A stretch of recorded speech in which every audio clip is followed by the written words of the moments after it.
I do think if there is a scenario that Sam Darnold is going to be a successful quarterback in the NFL, it's in the one I just laid out. And it would be with this offense and this weapons. Now, do I believe that scenario is impending, Larry? The odds say probably not. But if that scenario exists where Sam Darnold has a resurgence in his career, I mean, he's still only 24 years old, perhaps a resurgence like the one Ryan Tannehill had, 3 years ago, or what Geno Smith just did. If there's an opportunity for that, it's here. And the fact that he signed immediately, Larry, makes me wonder. I can't just simply say that this is just the third string quarterback and it's Brock Trey. I have a feeling that there's some sort of, hey, Sam Darnold, you're going to get an opportunity to compete. And even if that happens, Larry, by the way, for the record, I don't think he would beat out Trey Lance in a competition. Well, I don't know. Trey's so raw and he needs so much work on his throwing that I think anything's possible as far as that goes. I just look at Darnold and I'm thinking, okay, there's just way too many negative plays. He's played 55 career games. Okay. 55 career games. In 55 career games, he's been sacked 143 times. So that's almost 3 sacks a game. Then you go back to fumbles lost and interceptions. He, in 55 games started, he has 68, a combination of 68, either interceptions, 55, or fumbles lost. And if you want to say interceptions or fumbles, he's got 90. He's got 90 interceptions and fumbles in 55 games. So way too many turnovers, way too many sacks.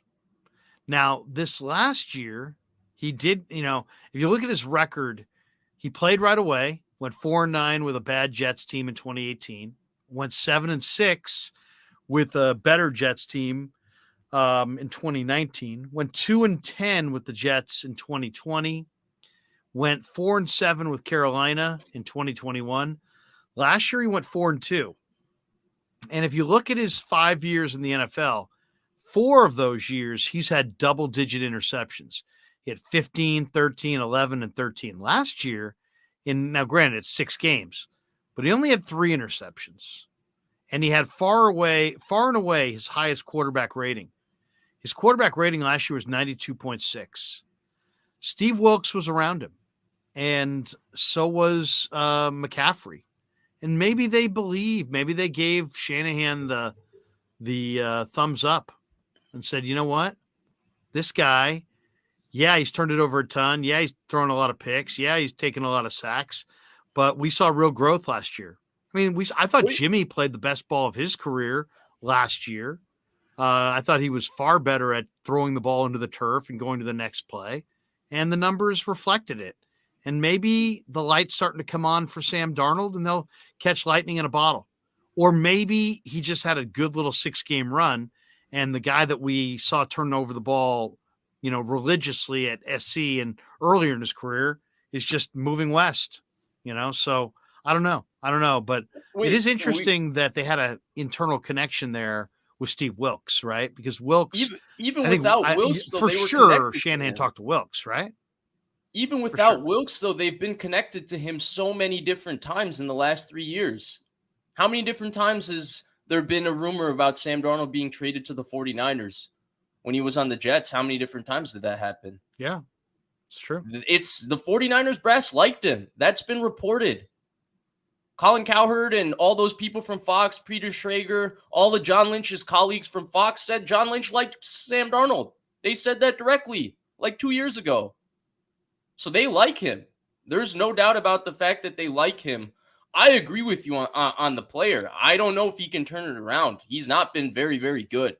He's also been in a very, very crappy situation. And we did see you with Daniel Jones, for example, right? Daniel Jones was as horrible as Sam Darnold was pretty much for the first part of their career. Now, I like Daniel Jones' talent a little better than Sam Darnold's. I'm not going to lie there.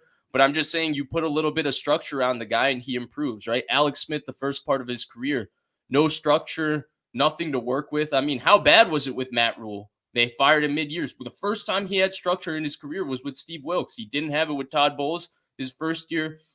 They fired him. He definitely didn't have it with Adam Gase. And then it was a mess with Matt Rule as well. And he played okay. I don't know if, like you said, that's a 6-game sample size. And and even then he only played okay. I don't know if he's nothing more than what he is right now. And he isn't a very good player right now, Larry. But I do think if there's a chance for him to succeed, it's here. And I wonder why, Greg Papa would make those kinds of comments. I don't want to put About him words in starting. Greg's mouth, but maybe Greg doesn't think Trey's very good. Or maybe people have whispered to Greg that we don't think Trey's very good. It's possible. I doubt it, but it's possible. Otherwise, why is he saying it? Yeah. Is he saying it based on some image that he has of Darnold from SC?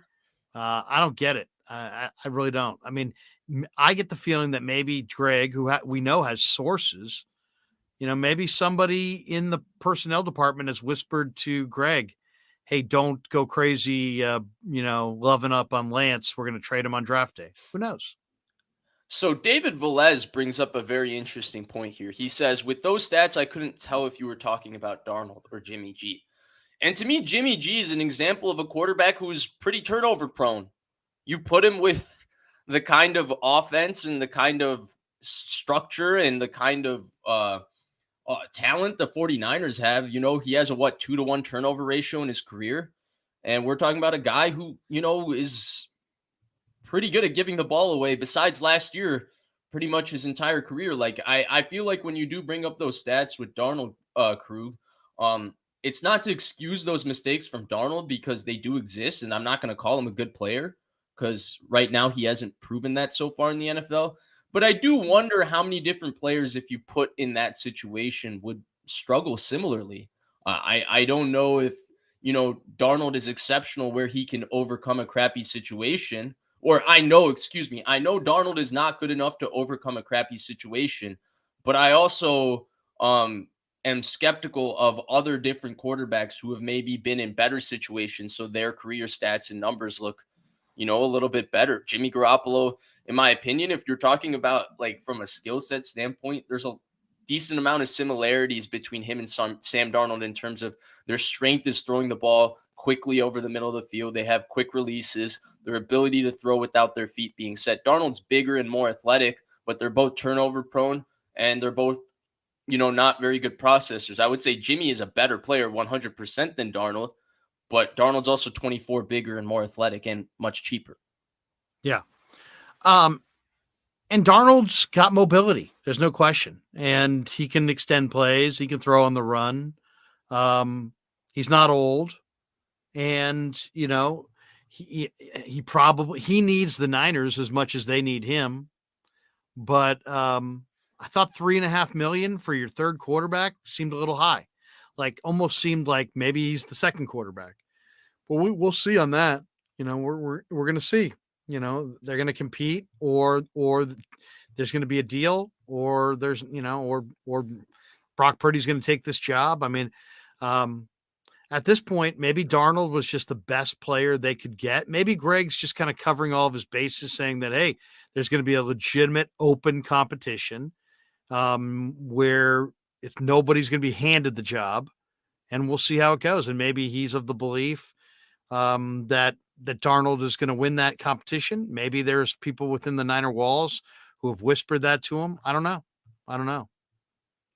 Yeah, the last thing I will say, Larry, is the one part of what you said that I disagree with, because I do agree with everything else you said, and I don't necessarily think this means much more than it is because, right now, again, he's the only healthy quarterback on the roster and he hasn't even put pen to paper.